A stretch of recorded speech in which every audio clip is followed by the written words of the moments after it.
So as we already learned in the thumbnail that we are going to discuss the basics of economics that is very required for the prelims as well as mains, but not in we are not in going in detail for the descriptive manner right now, but we will go through the revision mode in very crisp way. So we will start economics from very basic things like socialist economy, capitalist economy, what are the parameters, how it decides who provides what, why produce it, why the goods are produced. So these are the things that we are going to discuss in this video. So see, this is very basic video like for revision and basics, so that we won't get confused in the prelims. Because what happens in prelims is, as we all know, they provide us 4 options, and they provide even they provide the definition of socialist. There will be one more extra word or one more extra phrase that may we have not read, but sometimes we feel that that is the right thing, because definition, as we go to from book to book, the definitions are always going to change. There will be some like S parameters, some will add 2 parameters, some will add 3, but the basic core or the basic quorum of the definition will never change. So sticking to the basic is the only thing that will help us to crack the exam. So without wasting time, let's move further to learn what is socialist and what is capitalist economy. So yeah, let's start. We will start from very basic things like see, what are the types of economics that we learn? That is microeconomics and macroeconomics. What is microeconomics?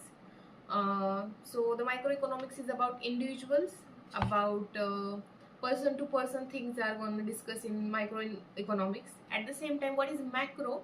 It is at the national level, it is at international level, it is about the country basically. It is in the big size. It's not a smaller or zoom in picture, but instead it's a zoom out picture.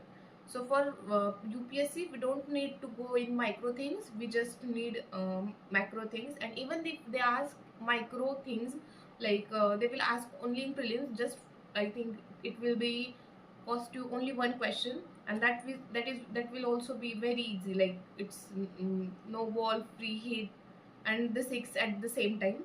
Because they will ask you how employment works. Like we will discuss this in further, so that you will not get stressed anymore about this.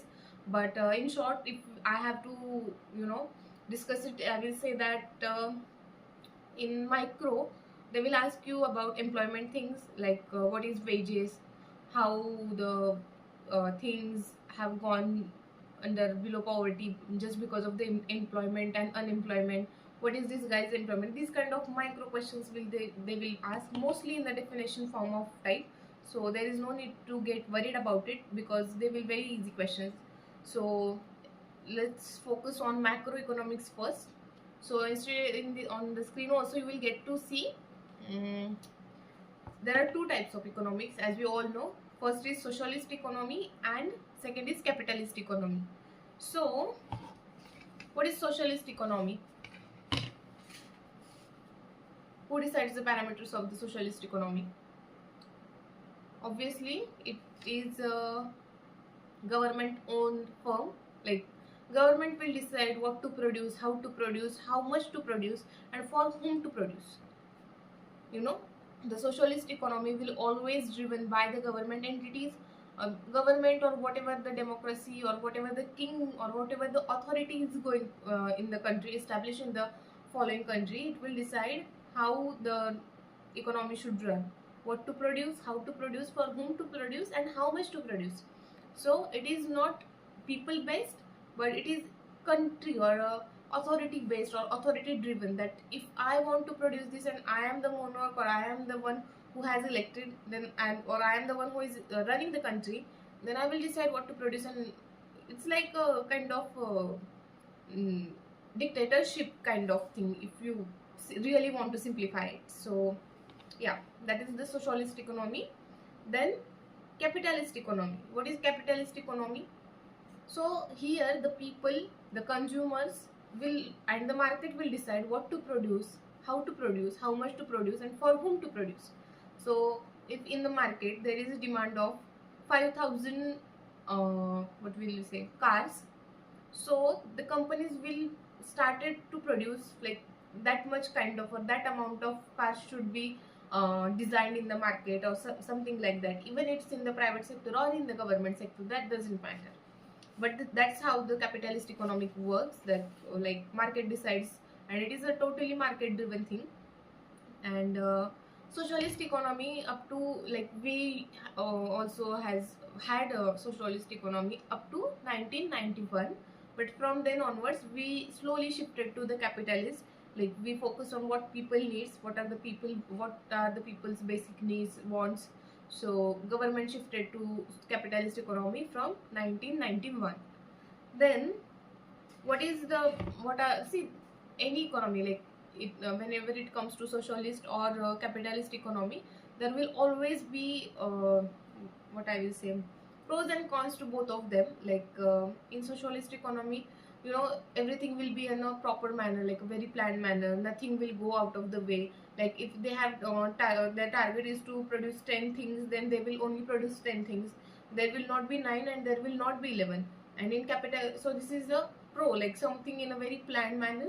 In capitalist economy, the variations and the production changes, and the ratio of production of things changes as market. It is market driven, so if the demand is high, they will produce much more things, like in huge amount of production will occur. If the demand is less, then the supply will automatically get stopped, and things will follow by this kind of matter. Then what are the which economy is best? So there is nothing like best thing. Like there is, we can't say that socialist economy is best or capitalist is best, but capitalist is far better than the socialist. And right now we are saying capitalist is better. Why? Because we have not found the way yet for the best. We still don't have the option more better than the capitalist. So for us right now, capitalist is the better economy, because utilization and efficiency has increased in capitalist economy, because growth is driven by the performance. Utilization and efficiency has increased in capitalist economy. Why? Because the growth and the market is driven by performance. So these were the very basic things that we discussed today. Then there are 3 more sectors that has remained, that is government sector, household sector, and external sector, that we will deal in next lecture. So I think you found this video very helpful. So don't forget to like, share and subscribe. Do follow, do subscribe, and hit the bell icon so that you will get notification whenever I post the video. And good day, sorry, good night.